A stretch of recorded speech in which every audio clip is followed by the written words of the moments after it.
on, people? Myke C-Town here with another episode of The Final Shit. You're probably wondering why I'm sitting here with my hood up, dressed like a goddamn Jedi inside my house. My fucking heat ain't working, man. My landlord's on that bullshit. Needs to get his ass over here and fix this bullshit. And it's fucking cold as Hoth outside, man. So, yeah, I'm trying to, you know what I'm saying? I ain't got a whole lot of body fat, so your boy's trying to stay warm, you know what I'm saying? Real quick, what you're listening to in the background, this is the latest release from Uncommon NASA entitled Cold War Era. A whole bunch of dope-ass instrumental beats. The link will, of course, be in the description section down there. It'll also be at the end of this video. So, yeah, it's been a minute since I've done a vinyl update, man. So, let's get into this shit, man. Let's talk about some fucking records. Yeah, I'm crunk, man. You gotta fucking get crunk when it's this goddamn cold, man. It's the only way to live. Alright? First record I'm gonna show you. This is Reverorum e Malacht. The album is called De Mysteriis Dom Christi. Okay, so what this is, and you guys are gonna hate me, but hey, I'm ready for the fucking hate. Alright? This is a Christian black metal band. And before you basically dismiss me as a poser, which I am a poser, but dude, I feel like a tool owning and loving this record, but I can't lie, it's fucking killer. There's not that much known about these guys. The only thing I've been able to find online was that one of the guys used to be in the band Aframad, who I love. The band was a part of the whole anti-cosmic black metal thing for a while until they actually converted to Catholicism. I know, fucking weird. Musically, it sounds like super ugly, dirty black metal with some really cool noisy elements to it. It's almost like if you took Lurker or Chalice and mixed it with some like L'Allégeance Noire shit. I think this record's awesome. I totally understand if you have to pull my metal card for this, I get it. But, I mean, at least it's not fucking Striper. You know what I'm saying? The hell with the devil! Striper was actually kind of rad, too.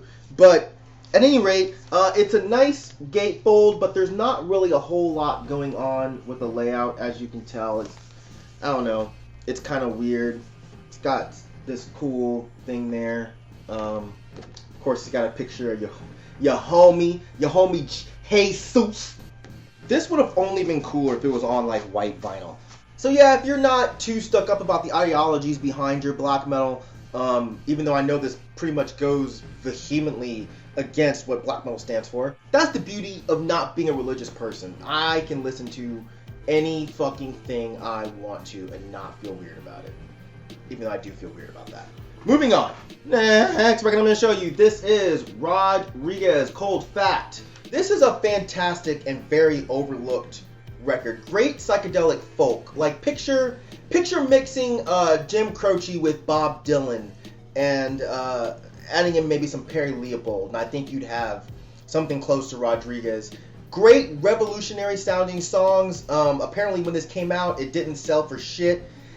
And he kind of faded into obscurity, but it blew up overseas. So years later, people like me are now interested in this. But yeah.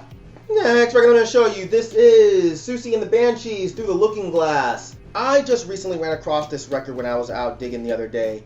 I don't really run across Siouxsie records that often at a good price. So, but yeah, I love this record like any self-respecting former goth kid. But this is all covers of older songs that the band really dug. So you have songs from Kraftwerk to Iggy Pop to Sparks. But yeah, this is a cool record. I definitely would not suggest starting here if you're not a big Siouxsie and this Banshees fan. But this is definitely a cool thing to have if you want to complete your collection. Next record I'm going to show you. This is Sleater-Kinney, One Beat. Fuck, man. I love this band. Them and Bikini Kill were the two kind of Riot Girl-ish bands that I could really get into even when I was younger. And, shit, have I told you guys how in love with Carrie Brownstein I am? Like, is that wrong to say? Like, this is that point where I kind of skirt the line with feminism, you know? I don't know if it's cool to, I don't know. Either way, I think she's absolutely adorable. It's kind of raw punk for those weirdos who have somehow never heard of Sleater-Kinney. But this is an awesome record. Not my favorite by them, but it's still awesome. Next, I'm going to show you. This is Sleater-Kinney, All Hands on the Bad One. This kind of battles Dig Me Out for being my favorite Sleater-Kinney record, but this is a very close second. Can't Get to Heaven in Your Sunday Best when the night before they were calling it your cocktail dress. It's one of my favorite Sleater-Kinney lyrics. But yeah, this is a great record. Again, I am absolutely obsessed with Carrie Brownstein. Look how goddamn cute she is. But I mean, you know what? They're all cute. Don't get me wrong. I mean, God, how adorable is that picture? So yeah, I mean, they're all cute, but it's probably really shitty to talk about a feminist punk band and talk about how adorable they are. But I'm a guy at the end of the day. I'm a stupid male at the end of the day, so I say stupid male things. Oh, fuck. Hate myself. Next record I'm going to show you, this is The Smiths' Meat is Murder. This record actually celebrated its 30th birthday last Wednesday, I believe it was. But yeah, fantastic record, but arguably not their best record. I'm not even sure sometimes what my favorite Smiths record is. But this has definitely some of my favorite Smiths songs. Headmaster Ritual is fantastic. That Joke Isn't Funny Anymore. Of course, the song Meat is Murder is a fantastic song. The flesh you so fancifully fry is not succulent, tasty, or nice. It's death for no reason, and death for no reason is murder. I agree. Next record I'm going to show you. This is Social Distortion, Prison Bound. I recently was stoked to run across this on wax. I had this on cassette, but no other format. This was one of their transition albums from punk into the more proper rock and roll or rockabilly sound that they picked up later. Personally, I like both eras of Social Distortion. You know, I like the more direct punk stuff. I like the more fleshed out rock stuff. But this album is just okay. It's not awesome. It was before Mike Ness really realized what he wanted to do with the band, so he was kind of trying things out. I can't say I listen to this very often at all, but it's cool to own. Next record I'm going to show you, this is Taake with Nattestid, which I'm probably mispronouncing that, but whatever.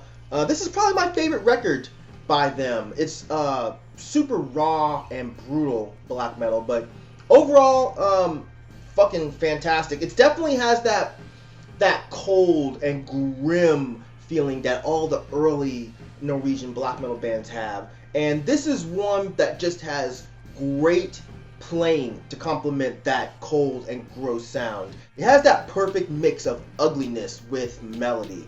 Nice front cover, back cover, inner sleeve here with lyrics that I can't read because they're not in English, and the man here.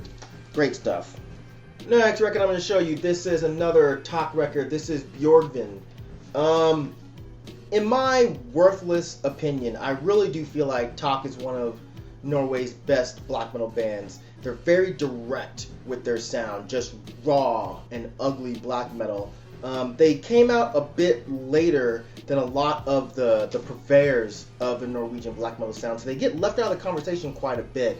But I feel like they definitely deserve their respect. With this record, I feel like it was a great transition from Nattestid. Just more great, ugly, gross, but slightly melodic black metal. Front cover, back cover, again, lyrics on the inside that I cannot read, but always a really cool picture of him on the inside as well. Next, I'm going to show you. This is the Taake Vidsyn split. Vidsyn is a great old school, fast black metal band, very raw and cold sounding. Definitely a good compliment to Taake. I've already told you guys who Taake is, so I'm not going to do that again. Nice insert here with lyrics and stuff. Yeah.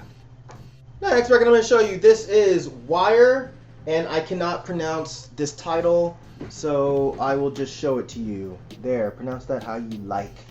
This is a comp from some previous released albums. Send plus Read and Burn 1 and 2. It's cool stuff, but this isn't my favorite era of Wire. I'm much more of a bigger fan of their more noisy post-punk sounding stuff. This is a bit more of the polished, more fleshed out post-punk stuff. But this is still a cool thing to own.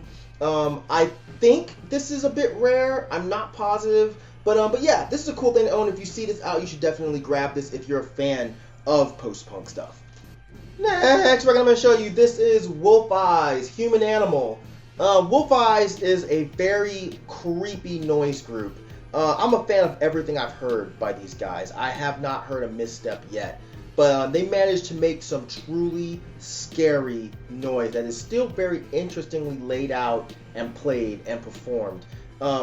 This really creates a very dark and moody atmosphere. Like, if you're a fan of Pharmakon, there's no way you won't love Wolf Eyes. It's more noise, power electronics with distorted screamed vocals. It's really cool stuff. And the last record I'm going to show you in this edition of the vinyl shit, this is Wolves in the Throne Room, Malevolent Grain.